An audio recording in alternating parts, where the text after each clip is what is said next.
All right. Well, welcome everybody.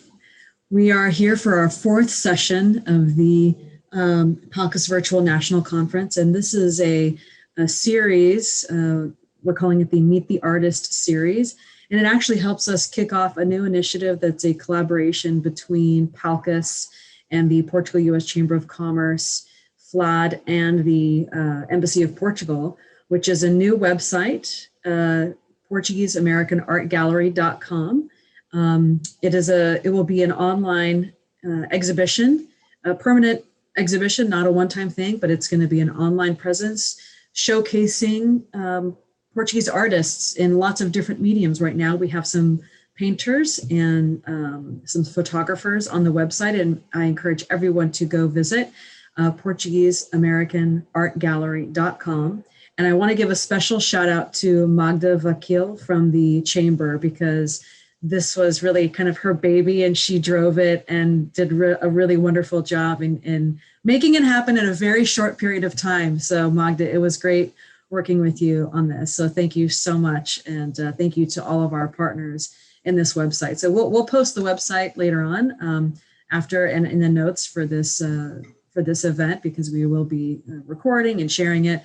But we're really excited to have this series of Meet the Artist to launch this site and really learn about our Portuguese American artists and what inspires them. And so with that, I'm going to turn it over to Magda so she can introduce our artists today and facilitate our session. Thank you very much, Angela. It's been a pleasure working with PALCUS on behalf of the Chamber, and personally myself really enjoyed. We put this together in a record time, I guess. But first of all, I also want to thank the artists that embraced the project and also turned around all the information, materials, and images and shared their work with us. Today, this is a very special occasion because I'm talking to Isabel Pavão, a friend, someone who's I know well from New York. And I'll have the chance of asking many questions that perhaps I haven't yet had the opportunity.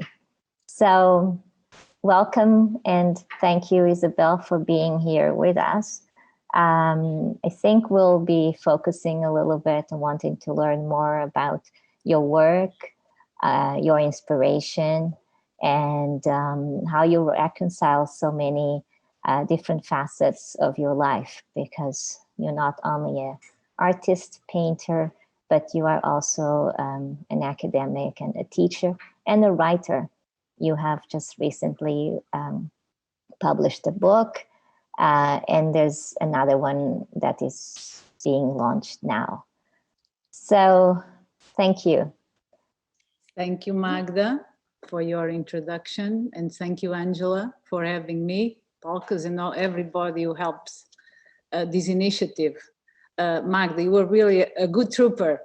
Bravo. It's a virtual gallery, and I'm so happy to be in good company with all the other artists, you know. So, and for me, it's a great opportunity to introduce myself and to know all of you better.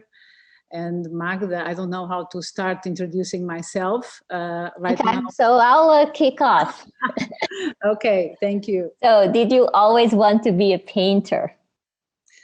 That's a very good question. I think I was born already knowing I would be a painter, because since I was very small, I grew up with art and I like to draw, but every child is a good painter anyway. But my mother, she was an artist, a very good artist, and she certainly influenced me as making art my career. So I really never had really many doubts about what would be my life.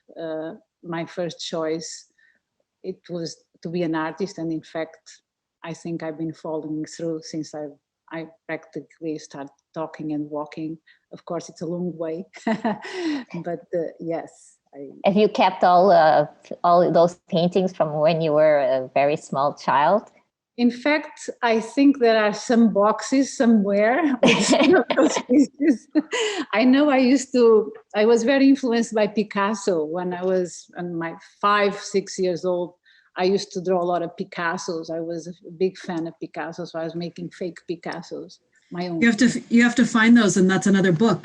I think actually it's a good idea, Angela. I think I should maybe go into those boxes next time I go to Porto, where I have still many things to find, and definitely would be a good idea. Tell us, since you brought up Porto, tell us a little bit about your, academic learning, your sort of career, let's say. Okay, it's like you said in the beginning, my career, it's as an artist and an academic also, but because the academic career is very linked to my artistic career, because I always felt the need to know more, to learn more about art history, art criticism, everything that goes with art, so I could make my own art understandable to me also. So I am from Porto originally, and I went to the School of Fine Arts, Belas Artes. So I did all the 5 years of learning how to do practically everything in art. And then I did my first exhibition in Porto, my first shows, and in Lisbon. And then that's when I went to Paris after I finished my art school in Porto. I felt I always liked Impressionism and the art. So I found there was at the time at the Ministry of Culture, you could get a grant, in fact, if you have a project. And I went to Paris with the Gulbenkian Foundation. I stayed at their house at the Maison de Portugal. And that's where I lived in the 80s. And initially it was just to paint, and I had the French painters who would sponsor me. But then I found out at university that they had a program for artists who wanted to do a PhD. So in that, I started with a master's, Diplôme d'études approfondies. And that's where my academic career started being at the same time as being I was already doing shows and having galleries and so on, but I was studying at the same time. So, and I started my thesis over there. And this was about actually my research for my own artwork. So in Paris, I did both. And then I started my PhD over there. And then I came to New York. Of course, I always liked the idea of America. I like the artists from the West Coast, the East Coast, the abstraction. I wanted to understand space and art, not only from books. So finally from Paris, I came to New York as a visitor. And of course, I come to New York and I have this feeling, oh my God, I have to live here. Not knowing how, but I had this strong intuition that I wanted to live in New York. Of course, it was a big puzzle. It was a big jump to make, not only as an artist, but also. So I chose the academic career to bring me to New York. It was easier for me than as an artist. So I went to New York University. At the time, there was no internet, nothing. So, I went to university, to the Bobst Library, and I said, okay, there is a department of art and they make something similar to what I'm doing in Paris. So let me check. And I found out that the Doctor of Arts for artists wanted to do a PhD. And finally, one thing led to another. And my answer is getting too long, but that's how I ended up in New York. Not wanting to interrupt, but I'm always curious, how did you find the learning and teaching and working environment, in Portugal and then in Paris and then in New York? Because I have a feeling it's different. Totally different. And all those changes were always very uncomfortable. So we have to think that from Porto, I have a very comfortable life because I grew up in a family where I was provided with I had a nice home, I had a nice atelier, and I was already teaching and painting. I was perfectly fine. But then I wanted more. So I go to Paris and I stay at the Maison de Portugal, and I had a room, and I was very lucky at the studio there. But for 3 days I did not unpack. I said, what am I doing here? This is very strange. One thing is to be a tourist, another thing is to live as a... And it took me a while, and then I loved to be in Paris, but I had to adapt. I thought I was going to another world. But this was nothing, because when I came to New York, it's already 30 years ago, it was the first time when I moved to New York that I felt I was European. It was the first time, not before. And I said, this is a incredible jump, but very difficult. The first year, I would say, it was. So all these changes I did from Porto, Paris, New York were always a big push, and also always a risk involved of discomfort. But of course, the result is always when you go through those things, then you are stronger and you feel inspired. And I think it was, but I don't know if I answered your question, but it was not easy to adapt different cultures and to live in a different place. But more theory, more practice, more. I would say as an artist, it was not a problem, because I can certainly paint and do my artwork. But from the academic point of view, and even the mentality, the way of thinking, I had to reorganize my mind, because even in the academic world, let's say in Porto or in Paris at university, we are very European, the way you construct our thoughts and the way you do it. And here in New York, when I was at New York University, I had to totally change my way of thinking, of to write about art and to art history and so on. So it was a big switch, and now I rather like it. How did you? So you've been teaching and working as an artist. Mm-hmm. Do you find it difficult to reconcile the two? Is it? Does one take away the time for the other? That's a very good question, because as an artist, okay, I do a lot of research for my own paintings. You know, I work in series in the name, like now I'm impression series, or there's always a name, and I do a lot of research, so I need that academic side to work on it. Now I'm not teaching, but I was teaching a lot art history. It was not painting. I never really wanted to teach painting, because that I thought it would interfere maybe with what I was doing. But teaching art history, actually, it took me time, but also became a complement for my vision on art and what I'm doing. It gave me a lot of perspective.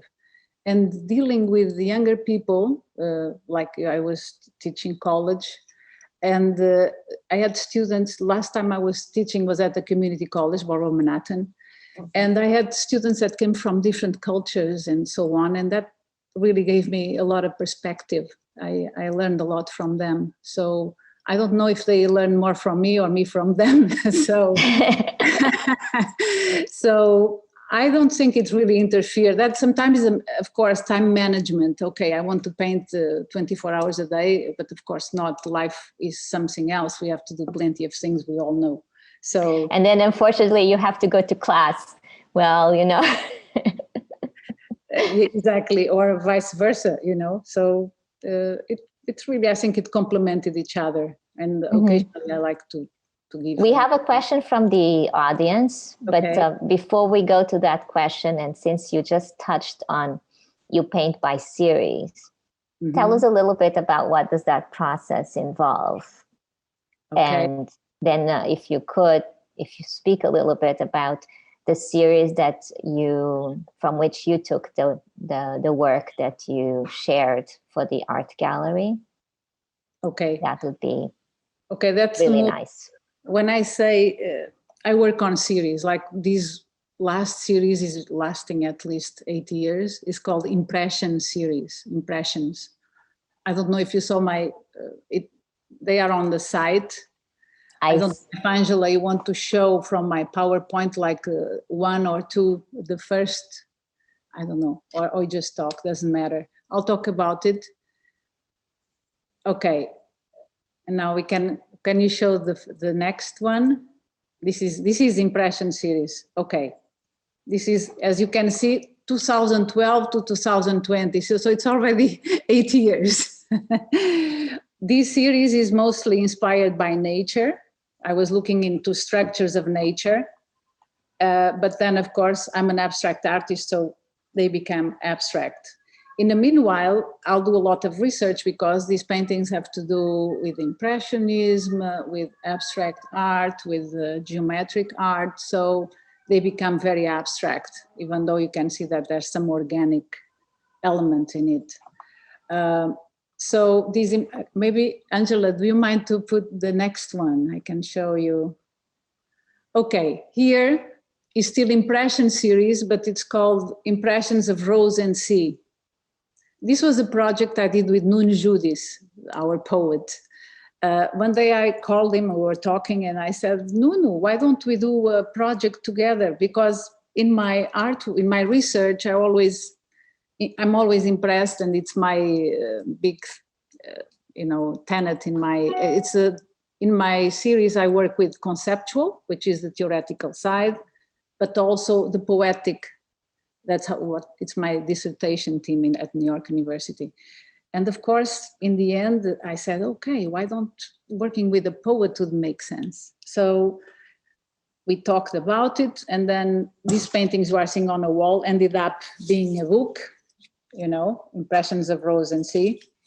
And the creation was very interesting because I told, Nuno, why don't you write some poems and I paint? And he tells me, no, let's do the other way around. You do paintings and then I'll write. And I was totally anguished. I said, for months I couldn't do anything. So finally, these things are always a little bit, they are hard. So I came up with a few images. Now you see them, and I sent to him, and it shows, and it's okay. This is, and he wrote beautiful poetry. So we made a book, we've been making exhibitions. So this is a collaboration with a poet. Maybe we can go to the next slide, Angela. Angela, you keep track of time, please, because I'm not counting. So this is again the same. One more, please. Can we? Okay, this is already after working with Nuno Judis. This is again impressions. So those are not a collaboration with any poet, it's just my artwork. And in fact, this is going to be shown in Porto. I was supposed to have a retrospective show and it was delayed now with the COVID, but it will come maybe next year. So another, Angela, can we, okay. This leads me to another, this is all impressions for 8 years, but before I did other series, of course. I work on Atmosphere series, the New York series, and all of them have always a theme. The New York series was before September 11, and I was painting all these things, and then I stopped, and then I concentrated on weather. It was Atmosphere series, another 5 years or 7 years. Now, coming back to the Impression series, I did this other collaboration with Catherine Vaz. We did a book that was published on Apple Books, and is The Heart is a Drowning Object. So both of us, we came up with an idea about the different stages of losing your heart and regaining it back. Angela, do you mind to put another slide? And here it's me working on them. And it was the same story in a way. We worked on the theme of the book, but then both of us, we had this block, artist block and writer block. For her, it was the first time writing poetry. She's a novelist, she's a fantastic writer. And when she saw my show with Nuno Judis, she proposed to work with me. Why don't we do something? And I said, okay. So I start from zero, and I start making these artworks, thinking about it, and then she saw it, and then she wrote magnificent poetry. So we have this book that I'm really very, very proud, but it's online right now, it's not on paper. So Angela, shall we do another next one? Here I'm not showing, it's a movie, you don't want to watch it right now. And do you? Okay, we're talking about books. This is the book that is not launched yet, but it reflects what we were talking about, Porto, Paris, New York. These are my cities. and it's a celebration of more than 35 years of career. It will be launched in March in Porto, but I have the book already. So if you are curious, you give me the screen and I'll just show you a little bit of it. But I think we have an image right after this one, no, Angela? Just, okay, this is introduction. We can move forward maybe. This is a little bit about the book. So it's organized from the cities I lived, but Laura Castro, she's the curator of this book and the exhibition. She organized it with a different concept of borders, going from the interior to exterior. So it's quite fascinating what she did. And I'm thankful to her for doing that too. I don't know, yeah. This is actually this image below. It's very interesting because I did an open air exhibition for one afternoon with the poems of Nuno Judis and my paintings, and I had an actor and music. So I did quite a lot of interesting different things with these shows. Took some risks, of course. Now, Angela, do you mind? You are in charge. Okay, we stop here, maybe. This is what I'm doing now. If you look in the back, that's what's happening. Impressions of lemon and camellia. This is in a way me going back to my childhood, the garden of my childhood, because I had lemon tree that my father planted and camellias. But for me, this was the first, in a way I can explain how I start working on things. What you have here is two photography images of a lemon and a camellia. But of course, now I'm doing research on lemons and the lemons from Persia and what the lemon symbolizes culturally, because I'm always fascinated how we live with the history of other cultures and sometimes we don't realize what they are. So I'm studying a lot about lemons and what they mean from a society point of view. And camellias the same, because camellias were brought by the Portuguese in the 1800s to Europe. The Portuguese people were the first one to bring them. And actually the camellia like this, it started in Porto. Somehow that's how then they were exported to many places in Europe. But initially there was a mistake with the camellias because it's the same plant where you can make tea. And not all of the camellias you can make tea with. These are not for tea. So there's a long story I've been working on. And this is maybe you can show another image. This is what you see behind. That's what I'm working, lemons and camellias. So something will come out of this. Thank you. And I think we can now just, it's this me working in the summer here. And I'd like to show you so this eventually went up in an exhibition, hopefully, but that's what I've been doing during these months. And I'm giving you the first view because this was there's no website yet. So this is work in progress. I don't know if you have any questions. This is very exciting. And I think it takes us to one of the questions that we have from the audience, which is, how is the pandemic affecting your painting and your work?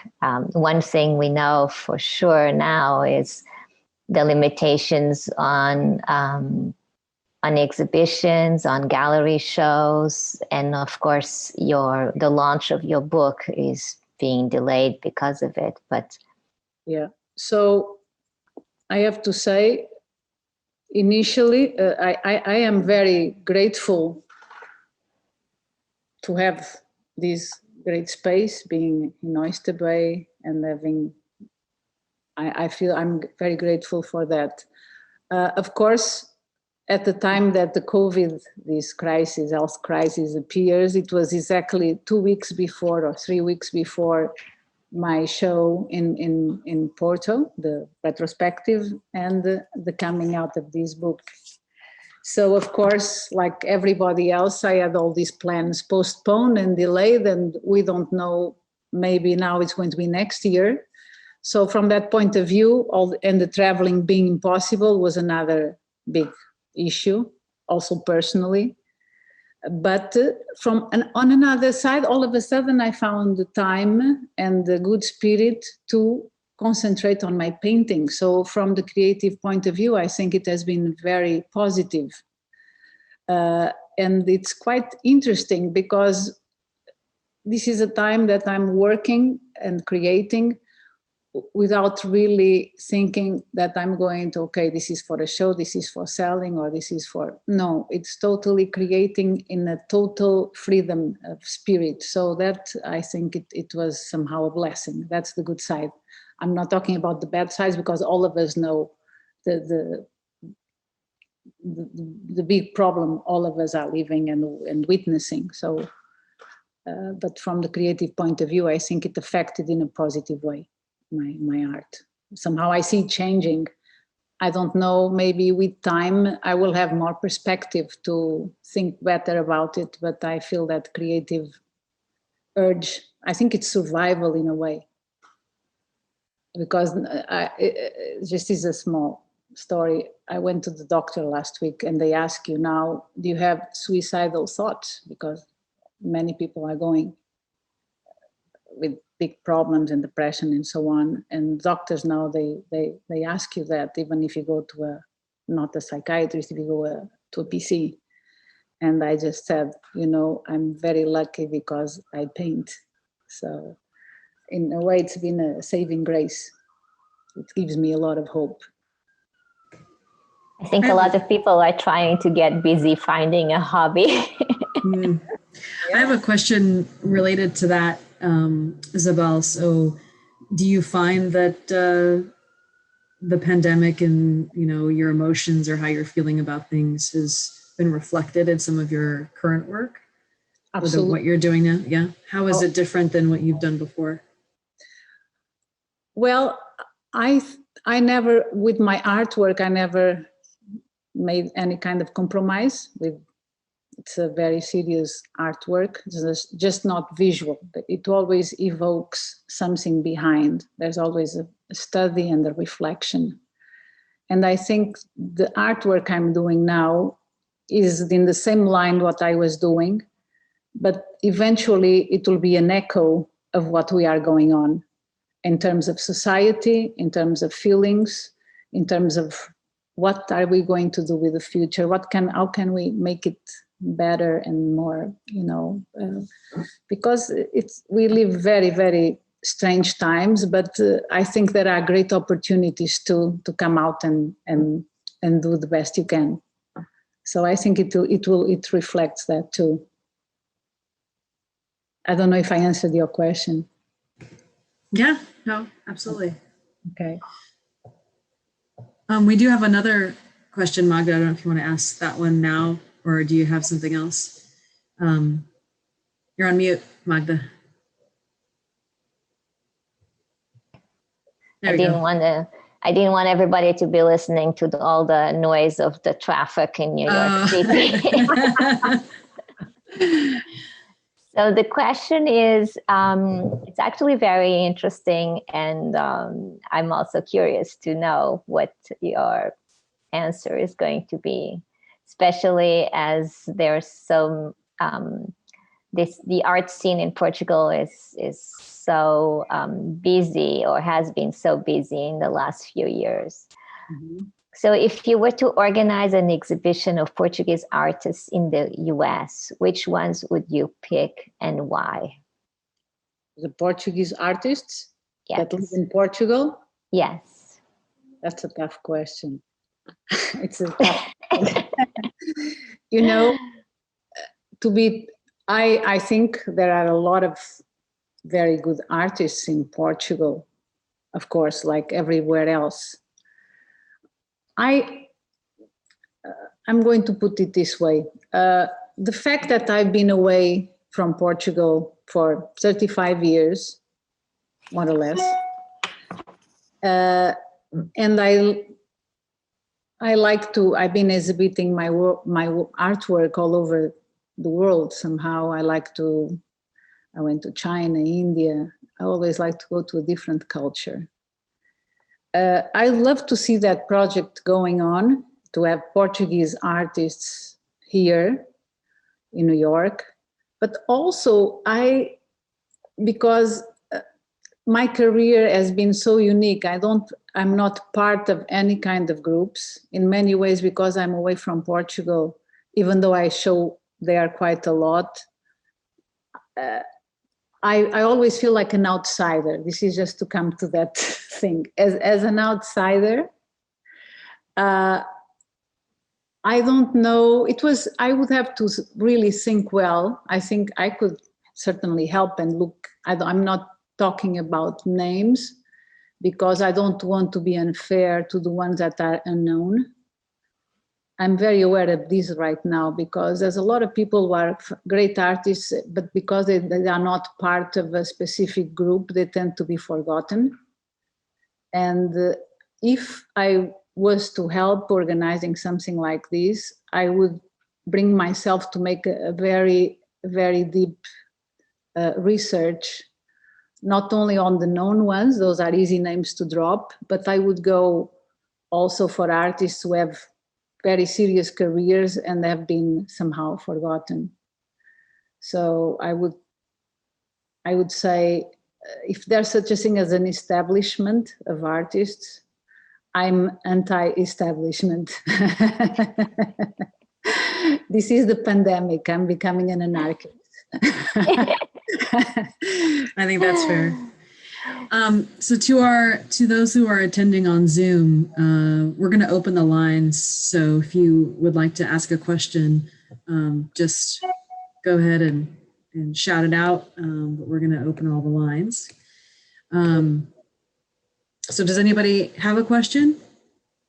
You can unmute yourself. The lines are open. But while we're waiting for the audience, Isabel, it would be a good challenge for us to find some of these artists and start, Absolutely. doing something. Hello? Hello, Bruno Freeman. Hi. Yes. Good evening. Well, first I would like to congratulate Isabel on her book, which is not just very exquisite, but also has a lot of art and talent inside. So congrats on the book. My question has to do with your Vestige series from Porto. Mm-hmm. And I realized have from 1986, Vestígios 1. It shows a little. I would like you to talk a little about that painting because it also almost shows that you are seeking Paris or seeking to leave, because it's a bit different from the other 3 or 4 that you have from that series. And I think, let me see if I find that vestige is okay. The last one. It's the first one, and you are the lucky. We have the book. Okay, you're talking about the first one on page 53. 53. So I'm going to okay. I'm going to show to everybody. I have the book in front of me. This painting. I would like you to. Yes, correct. I would like you to talk a little about that painting because it shows already that the work that you're doing in Paris. Was there like some sort of a breaking point there between being that the last one of the series and your new work in Paris has? Yeah, actually, to referring to this painting here, I show to everybody what this is. Actually, this Vestiges is a series. We just, in the book, we just have one, but there's more. And the technique is on a fabric, and I painted and repainted with my pointilliste technique. And it was sewn around, it had a metal frame. And it was, so all this series was very organic in a way. And interestingly enough, the painting you picked it was at the Gulbenkian Foundation, the third big, it was in the 80s show that was at the Gulbenkian Foundation. And actually, this was just before going to Paris, and you are right. Here, I was already very, very much influenced by the Impressionists, the Pointilleists. This specific painting sounds like a crucifixion. It has some kind of a evocation of that. And it was really when I was trying to go to Paris. And then, of course, in the book, here is me going to Paris and the Impressionists. I don't know if I'm answering your question, Bruno, because now I'm showing these are. Yes, I was curious because I see the end of your work is the starting of the new work. At least it's what the way I see it, the starting of your new work in Paris. So my question had to do with what was your frame of mind when you were doing those last paintings? Did you already know that you were going to Paris, or were you aiming to go? I was aiming to go because I wanted to go to Paris, but I was trying to find a way, how am I going to Paris? And I was already, but my frame of mind, I have to say, it was already in Paris, because by then I went many times to Paris. And of course, I used to go to the museums because we have to look at all the art you can and absorb. And I wanted to go to Paris, but I did not know. And I sent my project to the Ministry of Culture at that time, and I needed a sponsor in France. It was a long process, and of course I'm persistent. But I was already probably with this painting projecting, with this series, I was projecting that I would move to Paris. You are right. This is yes, because this painting was painted in Portugal in '86, and it's.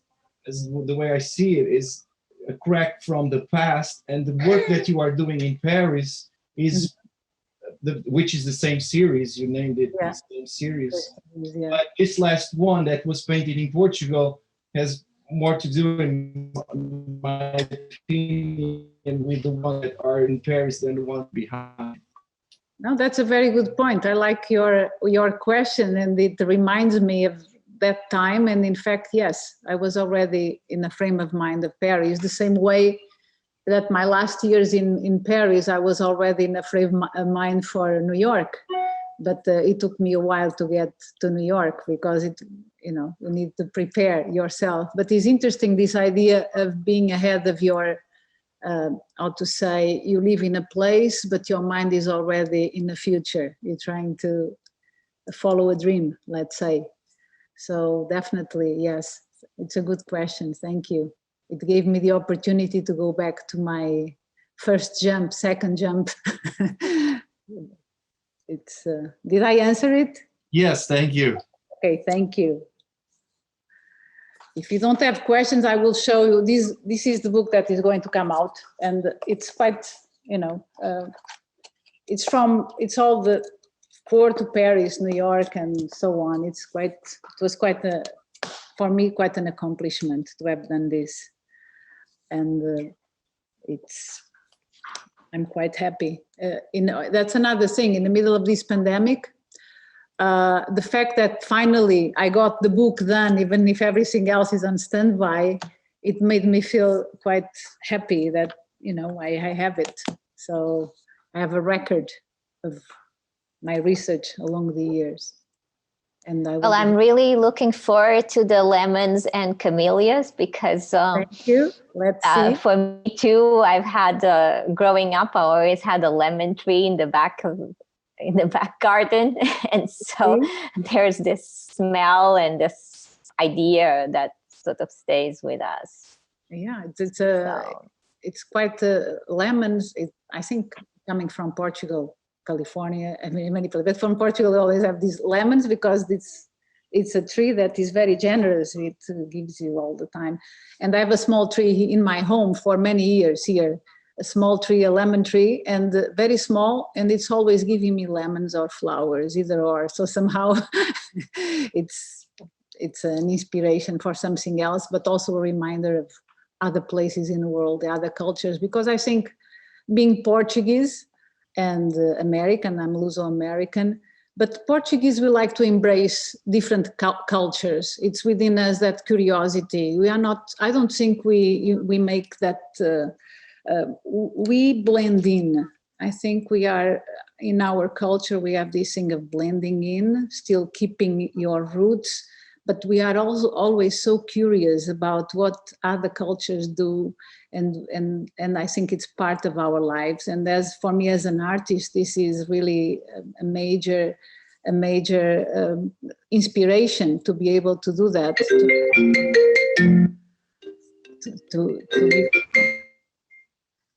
to be able to absorb this. And I see in most Portuguese, not even all in the arts and business people I meet, I think we all have this thing of being in a way multicultural, but still keeping our identity. And that is quite fascinating. Okay. What would be some advice you'd give to young aspiring Portuguese artists who might be living here in the States, or maybe they're in Portugal and they want to come to the States like you did? Just generally, what would be, some words of wisdom that you can pass along? Well, I'll be happy to say that from my experience, you have to have tenacity, believe in what you want to do, but also being able to take risks. You need to take risks. You cannot live in your, at least that's how I am talking from my experience. I was always ready to jump on something that is not known. Also many times not having the comfort you think, because comfort is something very abstract. So basically you have to believe in yourself, but also have the modesty of learning from others. And sometimes it's important also to compromise, not in your core beliefs, but compromise. Sometimes we have ideas of things that you want to do, and they are not exactly, it's not easy. It's how it was easy from Paris to New York. No, I had lots of difficulties. I had a lot of people saying no. I had, that happens many times, even today, projects, things I do, and I have many no's. So you have to just keep on doing it. And I think working hard, it's a good, also a good advice. Don't give up, because things are never easy. But if you step out of your comfort zone, you certainly are rewarded. But you have to be really, and also you have, I think it's very important to trust your intuition, because sometimes we are tempted to say, okay, this is an intuition, I won't pay attention to it, I'll be just logical and follow. Let's say if I'm going to follow what I hear in the news, I then will go for, I'm in trouble. So you have to listen to yourself, and if you have an intuition or a dream that you think it's worth pursuing, go for it. But never hope it's all it's left, like in Pandora's box. So you have to hope, but also work hard and show yourself you can be better every single time. So on that note, I think for artists in my area, keep working, show what you can do. And I never think of myself as a very accomplished person.